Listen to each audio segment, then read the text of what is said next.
Dunia menunggu seorang jagal yang akan membalas dendam dengan banjir darah.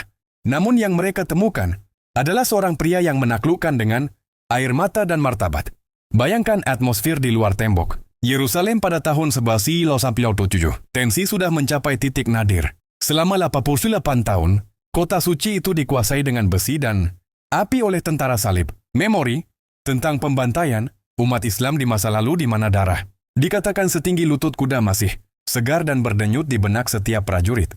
Kini Salahuddin Al-Ayyubi berdiri di puncak kemenangan. Pasukan salib di dalam kota gemetar. Mereka membayangkan leher mereka akan dipenggal, satu persatu sebagai pembalasan yang setimpal. Kamu bisa merasakan ketegangan yang mencekik di udara. Sebuah ledakan kekerasan besar tampaknya tak terelakkan. Ketegangan mencapai puncaknya saat gerbang kota akhirnya terbuka. Salahuddin tidak masuk dengan pongah di atas kuda perang yang menghancurkan segalanya. Di saat para jenderalnya menuntut balas dendam atas kekejaman masa lalu, Salahuddin justru melakukan sesuatu yang membuat waktu seolah berhenti. Ia menangis, bukan karena lemah, tapi karena beratnya amanah untuk menjaga kota yang dicintai 3 agama. Ia melihat musuh-musuhnya yang ketakutan, para wanita dan anak-anak yang bersiap menghadapi kematian. Lalu ia mengeluarkan perintah yang mengguncang logika perang abad pertengahan. Kamu mungkin mengira dia akan mengusir mereka semua ke padang pasir tanpa bekal, atau setidaknya menjarah harta mereka untuk membiayai pasukannya yang lelah. Kamu membayangkan dia akan mempermalukan Richard the Lionheart dan raja-raja Eropa lainnya sebagai simbol supremasi.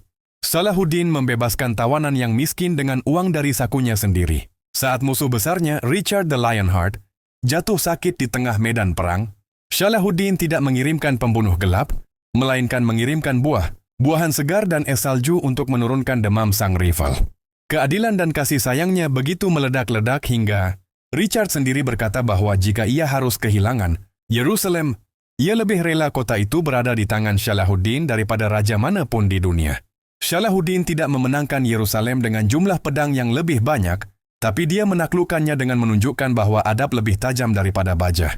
Dia memenangkan perang di medan tempur, namun yang lebih abadi, dia memenangkan penghormatan dari musuh-musuh yang datang untuk membunuhnya. Yerusalem tidak jatuh karena Salahuddin haus darah, tapi karena hatinya terlalu luas untuk sekadar membenci.